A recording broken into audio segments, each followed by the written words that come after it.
Excellences, l'honneur m'échoit ce matin de vous faire la présentation de cette nouvelle acquisition, troisième du genre, au profit de l'agence Faso Verbo. Excellences, ici, nous avons les pick-up de marque GMC. Ces pick-up ont fait leur preuve par leur robustesse, leur fiabilité et l'accès facile à leurs pièces de rechange. Ils sont utilisés pour déployer les différentes équipes de l'agence sur les différents chantiers et aussi pour le transport de matériel léger. On a au total 168 pick-up pour cette troisième vague. Ici, nous avons les camions Ben qui ont une capacité d'environ 20 mètres cubes. Au total, au nombre de 128, ils permettent de transporter le matériau, que ce soit le sable, les concasseurs de granit, les déblais sur le chantier. Leur système de basculement hydraulique permet de décharger rapidement les déblais sur le terrain, nous permettant de gagner en temps dans l'exécution des travaux. Devant, nous avons les camions attelés. Ces camions attelés sont de véritables garages mobiles. Ils permettent d'assurer la maintenance préventive et curative. Ils sont le plus souvent utilisés en QRF quand on a plusieurs chantiers et interviennent ponctuellement pour pouvoir permettre l'avancée des travaux. Nous avons ensuite les citernes à eau. Ces citernes sont utilisées pour hydrater le matériau et également arroser les pistes pour pouvoir réduire les effets de la poussière. Nous avons les camions citernes à carburant qui sont utilisés pour le ravitaillement des engins sur les différents sites de travaux. On en a 16 au total. Ici, nous avons les camions toupies. Ces camions permettent de pouvoir envoyer le béton prêt à l'emploi sur les différents chantiers. On en a deux types. Il y en a de 10 mètres cubes et de 12 mètres cubes. Là, nous entamons les engins de levage. Il s'agit des camions grues. Nous avons deux types, ceux de 16 tonnes et ceux de 60 tonnes pour les charges plus lourdes. En face de vous, Excellences, nous avons quelques éléments constitutifs des centrales d'enrobés et des centrales de concassés. À ma droite, ici, nous avons un groupe électrogène qui permet d'alimenter de façon autonome ces centrales, un groupe de 825 kVA. Ici, nous avons les trémies de chargement d'asphalte, permettent de dissocier les différentes classes granulaires pour pouvoir faciliter la mise en œuvre de l'enrobé. Ici, on a un concasseur primaire qui permet de recevoir les différentes roches pour pouvoir les disperser dans les différents tamis. Ici, nous avons un dispositif de distribution de l'asphalte pour pouvoir traiter le bitume et par la suite le mélanger au concassé pour nous produire l'enrobé fini.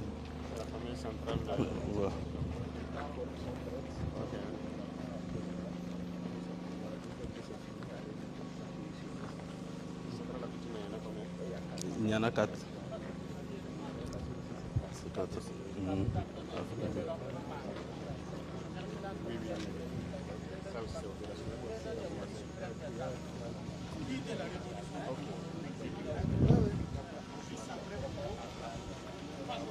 Donc ici, on a les cuves de stockage de l'asphalte. C'est des cuves de 40 mètres cubes. Affirmatif, Excellence.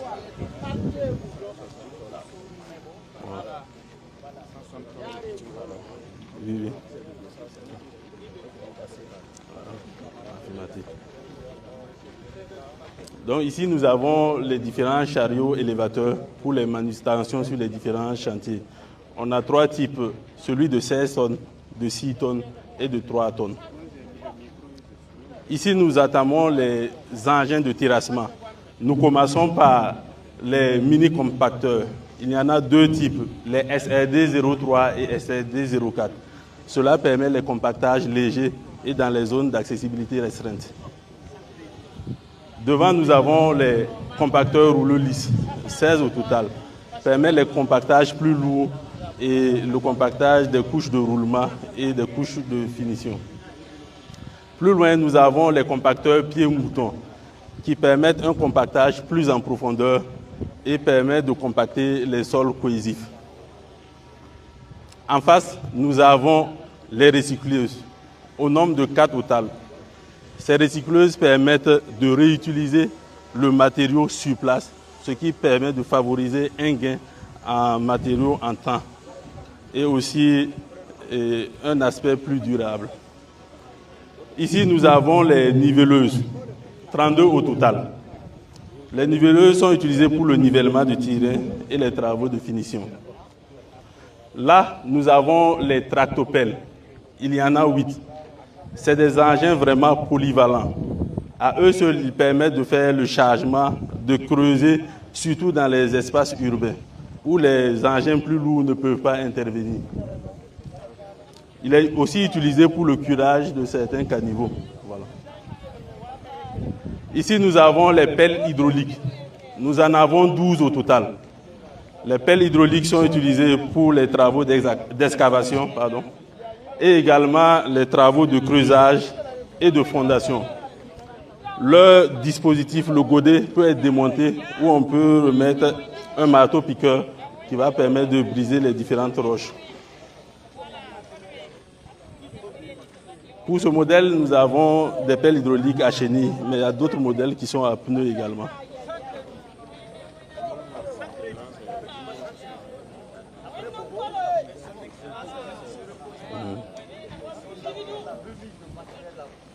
Excellence, ici nous avons les pelles chargeuses. Ils sont utilisés pour le chargement des différents matériaux sur le chantier et pour le déplacement de certaines charges. En face de nous, nous avons les bulldozers. Ces engins sont les précurseurs sur le terrain. Ils permettent le décapage et également ils font un nivellement grossier.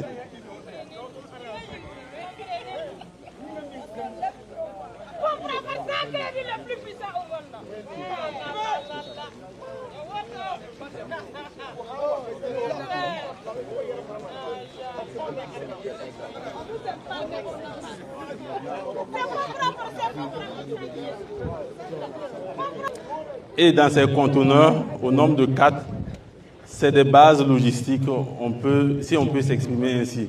Ces conteneurs comprennent des groupes électrogènes, des ateliers de soudure, des compresseurs à heure pour pouvoir permettre aux vulgarisateurs d'utiliser ces appareils-là. Donc, ils sont utilisés pour les maintenances sur site. Excellence, ainsi prend fin la présentation des différents enjeux qui ferment le premier tableau. Les devoirs suprêmes. Donc, officiellement, je vous remets les feuilles de ces différents engins. Je pense qu'ils correspondent à 4 régions. La région de Tanouya, c'est ça, le Yoro, le Nando et puis le Nakambe. Donc, bien avant de passer sûrement entre vos mains là-bas, sûrement que vous allez les utiliser pour renforcer et accélérer les travaux de l'autoroute, mais surtout pour que les utilisateurs puissent avoir la main sur leurs engins. Et là, dès qu'ils arriveront au niveau de vos régions, je pense que ça va aller plus vite. C'est ça. Ils sont tous recrutés et formés. Donc faites un bon usage. Peut-être que si le temps le permet, ouvrez le deuxième autoroute et on va avancer plus vite. Merci et bon usage à tous. Et à vous de mobiliser toutes les populations pour pouvoir accompagner l'agence dans ses travaux dans vos différentes régions. Merci, bon usage. Mes devoirs suprêmes, Excellence. Excellence, nous nous engageons à booster le travail au niveau de l'autoroute et pour les missions spécifiques. Mes devoirs suprêmes, Excellence. Merci beaucoup, bon usage. Allez, bon courage. L'engagement total. Voilà, à les accompagner. Voilà, désenclaver notre pays, c'est ça le plus important. Donc j'attends de vous, le gouverneur, de mobiliser surtout les populations. C'est ce qui est le plus important. Si elles s'impliquent dans la construction des routes, c'est sûr qu'elles ne vont pas dégrader les routes. Mais si vous ne les impliquez pas, ce sera compliqué. Donc ne soyez pas dans le bureau. La révolution ne demande pas cela. Il faut les préparer déjà. Là, quand les Indiens viennent, c'est sûr que les routes déjà prédéfinies et trucs, ça va faciliter le travail. Et ça commence par la sensibilisation, que les gens le comprennent. Et là, dès que l'agence donne le top départ d'une route dans votre région, ça se passe plus ou moins vite et bien. Voilà, merci beaucoup et compte sur tout le monde pour les accompagner.